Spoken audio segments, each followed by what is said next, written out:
بسم الله الرحمن الرحيم. اللهم صل على سيدنا محمد وعلى آل سيدنا محمد وبارك وسلم. محترم ناظرین، آپ کے ساتھ پیارے نبی حضرت محمد صلی اللہ علیہ وسلم کے معجزات کا ذکر ہو رہا ہے۔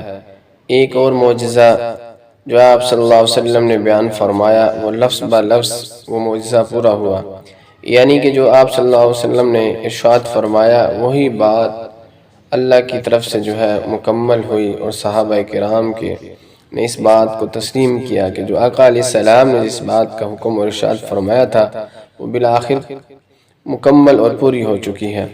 تو اسی طرح ایک واقعہ ہے حضرت علی رضی اللہ تعالیٰ عنہ کا، غور سے سنیں انشاءاللہ فائدہ ہوگا۔ حضرت علی کرم اللہ وجہ سے روایت ہے کہ جب نبی کریم صلی اللہ علیہ وسلم نے فرمایا کہ اگلی امتوں میں سب سے زیادہ شقی اور بدبخت کون ہے، اور اس امت میں سب سے زیادہ شقی اور بدبخت کون ہے، تو حضرت علی رضی اللہ تعالیٰ عنہ نے عرض کیا کہ مجھے معلوم نہیں۔ فرمایا پیارے نبی صلی اللہ علیہ وسلم نے، پہلی امتوں میں سب سے زیادہ شقی اور بدبخت وہ شخص ہے جو حضرت صالح علیہ السلام کی قوم میں قدار بن سالف تھا، جس نے ناقتہ اللہ کی کونچیں کاٹی تھی، اور اس امت میں یعنی کہ آپ صلی اللہ علیہ وسلم فرمایا میری امت میں سب سے زیادہ شقی اور بدبخت وہ ہے۔ حضرت علی رضی اللہ تعالیٰ عنہ سے فرما رہے ہیں جو تمہارے سر پر تلوار رکھے گا، یعنی کہ تمہارے سر پر تلوار مارے گا یہاں تک کہ تمہاری داڑھی تمہارے خون سے سرخ ہو جائے گی اور تم اس تلوار کے زخم سے شہید ہوگے۔ چنانچہ حضور صلی اللہ علیہ وسلم کی یہ اطلاع لفظ با لفظ یعنی کہ یہ معجزہ صحیح سالم ہوا، اور پھر آپ عبد الرحمن بن ملجم خارجی کی تلوار سے صبح کی نماز کے وقت یعنی کہ حضرت علی رضی اللہ تعالیٰ عنہ شہید ہوئے۔ اس نے آپ کے سر پر تلوار ماری اور آپ رضی اللہ تعالیٰ عنہ کی داڑھی اس خون سے رنگین ہو گئی، اس سے حضرت علی رضی اللہ تعالیٰ عنہ شہید ہوئے۔ کہتے ہیں کہ حضرت علی کرم اللہ وجہ کو نبی کریم صلی اللہ علیہ وسلم کے فرمانے سے اپنی شہادت کی تفصیل معلوم تھی۔ جس شب کی صبح شقی ابن ملجم نے آپ کو زخمی کیا، آپ نے اس شب میں کئی مرتبہ نکل کر آسمان کو دیکھا، اور آپ نے فرمایا واللہ نہ میں نے جھوٹ بات کہی اور نہ مجھ سے جھوٹی بات کہی گئی، یہ تو وہی رات ہے جس کا مجھ سے وعدہ تھا۔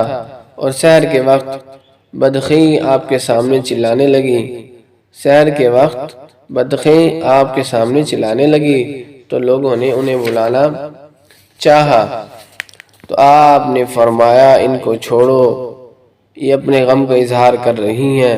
پھر مؤذن نے آ کر نماز کے لیے کہا، آپ نماز کے لیے تشریف لے گئے۔ ابن ملجم نے آپ کی پیشانی پر تلوار ماری۔ ایک شخص نے حضرت علی رضی اللہ تعالیٰ عنہ سے ایسی حالت میں جبکہ آپ کوفہ کے منبر پہ تھے دریافت کیا، اے علی رضی اللہ تعالیٰ عنہ اس آیت کا کیا مطلب ہے اور اس سے کون لوگ مراد ہیں؟ رجال بسم اللہ الرحمن الرحیم رجال صدقوا ما عاهدوا الله عليه فمنهم من قضى نحبه ومنهم من ينتظر وما بدلوا تبدیلا۔ کچھ مرد ہیں کہ انہوں نے اس بات کو سچا کیا اور پورا کر دیا جس پر انہوں نے اللہ تعالی سے عہد کیا تھا، بس ان میں سے بعض تو اپنے کام کو پورا کر چکے اور بعض ان میں سے انتظار کرنے والے ہیں۔ حضرت علی رضی اللہ تعالیٰ عنہ جواب دیا، یہ آیت میری شان میں اور میرے متعلق نازل ہوئی، اور میرے چچا حضرت حمزہ رضی اللہ تعالیٰ عنہ اور میرے چچا کے بیٹے عبیدہ بن حارث کی شان میں نازل ہوئی۔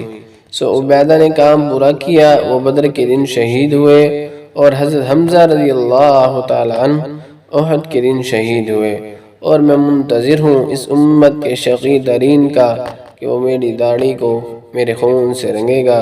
مجھ سے میرے حبیب ابو القاسم صلی اللہ علیہ وسلم نے ایسا ہی فرمایا ہے کہتے ہیں کہ ایک دفعہ ابن ملجم حضرت علی کرم اللہ وجہ سے سواری مانگنے آیا تو آپ نے اس کو سواری دے دی اور پھر فرمایا واللہ یہ میرا قاتل ہے۔ لوگوں نے کہا آپ اسے قتل کیوں نہیں کر ڈالتے؟ آپ نے فرمایا پھر مجھے قتل کون کرے گا؟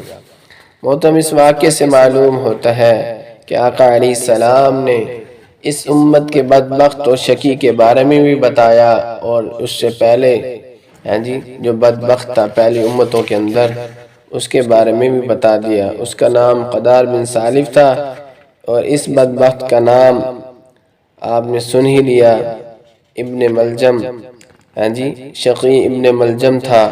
محترم ناظرین، اللہ تعالی ہمیں بھی شقی اور بدبخت ہونے سے بچا لے، اپنی ناراضی کو اللہ تعالی ہم سے دور کر دے، اللہ تعالی ہم سب کو اپنی رضا عطا فرما دے۔ اور اسی طرح میرے بھائیوں محترم سامعین، اللہ تعالی نے پیارے نبی صلی اللہ علیہ وسلم کی کہی ہوئی بات یعنی معجزے کو پورا کر کے دکھایا۔ اللہ اکبر۔